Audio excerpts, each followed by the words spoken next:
মা, মা তুমি কিন্তু ভুল বুঝছো। কপালে যদি দুর্ভোগ লেখা থাকে কে কন্ডাবে।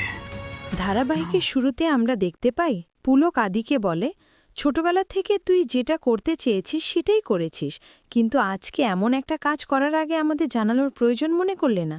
হুট করে বাইরের একজনকে নিয়ে চলে আসলে। আদি, তোর থেকে এটা আমি এক্সপেক্ট করিনি।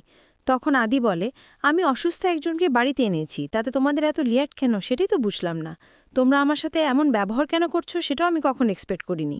অপরদিকে আদির মা বলে, তুই একটু অসহায় মানুষকে সাহায্য করতে চেয়েছিস, এতে আমাদের কোনো সমস্যা নেই, কিন্তু ওই ভদ্রমহিলাকে আমাদের বাড়িতে আমরা রাখতে পারবো না।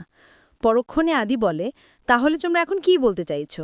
আমি ওনাকে কথা দিয়েছি আমাদের বাড়িতে রাখবো, এখন আমি ওনাকে বলবো আমাদের এত বড় বাড়িতে একটা ঘরও জায়গা নেই, আপনি এখান থেকে চলে যান? তোমরা একটাবারও আমার সম্মানের কথা ভাবলেন না। আদি শুভকে বলে, শুভ তুমি একটু বোঝাও। তখন শুভ বলে, সবাই এখন আমার ওপর নির্ভরশীল, আমি কাকে গিয়ে বলে সান্ত্বনা দেব সেটাই তো বুঝতে পারছি না, আমি এখন কি করব। কিছুক্ষণ চুপ থাকার পর শুভ, মা কাকিমা তো এখন অসুস্থ, তাই যতদিন সুস্থ না হচ্ছে এই বাড়িতেই থাকুক, তারপর না হয় ওনার বাড়িতে রেখে আসা যাবে। অপরদিকে শুভর কথা শুনে পুলক মনে মনে বলে, শুভ তুই হয়তো বুঝতে পারছিস না, আদি যে সেবন্তী নিজের ছেলে নয় এটা যেমন সত্যি, এর পেছনে আরও অনেক বড় সত্যি লুকিয়ে আছে। সেটা যদি সবার সামনে চলে আসে তাহলে আমার পরিবারটা ভেঙে যাবে। পরের সিনে আমরা দেখতে পাই দেবীকে ড্রয়িং রুমে সবাই বসে আছে। সেখানে পাশে দাঁড়িয়ে আদির মেচকাকে পূরবী এবং আদি ঠাম্মি দাঁড়িয়ে আছে। সেখানে আদির মেচকাকে বলে, তুফান ছেলেটা একটা ক্রিমিনাল, গোন্ডা বস্তির ছেলে, না জানি তুফানের মা হয়তো চোরও হতে পারে।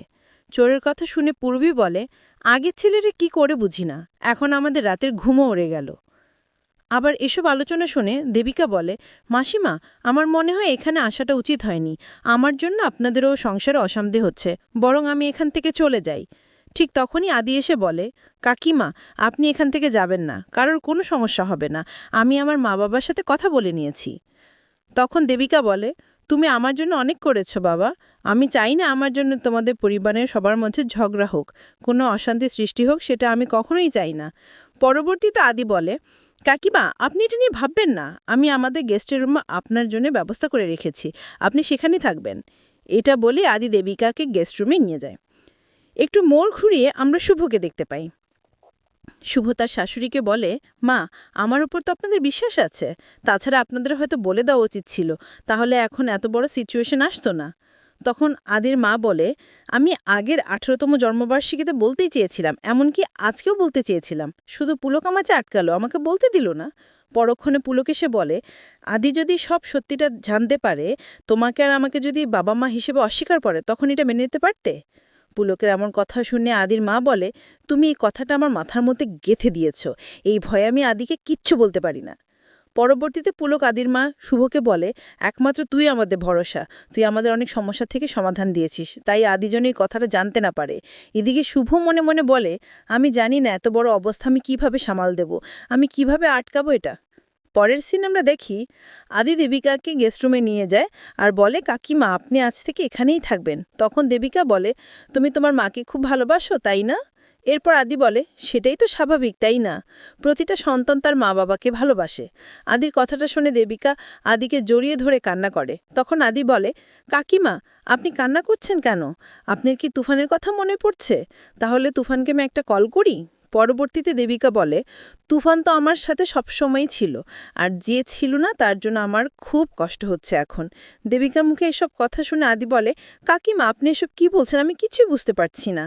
কিছুক্ষণ পরে শুভ এসে আদিকে বলে, আমি কাকিমার খেয়াল রাখবো, তুমি এখন এখান থেকে যাও, তাছাড়া তোমার তো ক্লায়েন্টসদের সাথে কথা বলার দরকার ছিল, অনেক বড় একটা ক্লায়েন্ট, তুমি এখনই গিয়ে কথা বলো।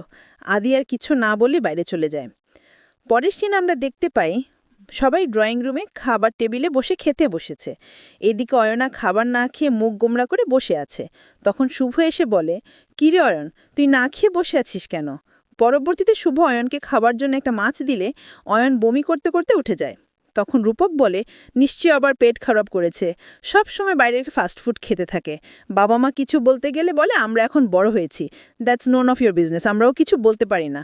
অপরদিকে শুভ মনে মনে বলে, অয়ন কার সাথে মিশছে, কি করছে, ওর জীবন নিয়ে কি ভাবছে, ওর সাথে কি কথা বলে একটু দেখতে হবে।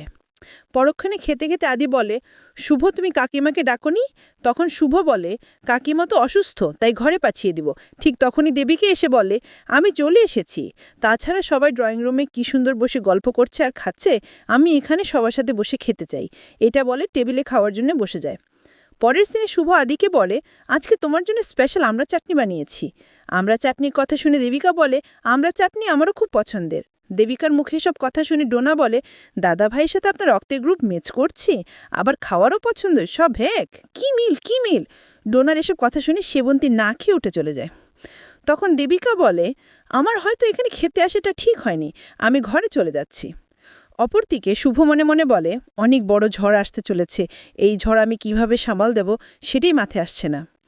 আগামী পর্বে আমরা দেখতে পাব দেবিকা তার নিজের হাতের চুড়ি খুলে শুভকে দিয়ে বলে, এই জিনিসটা তুমি রাখো মা।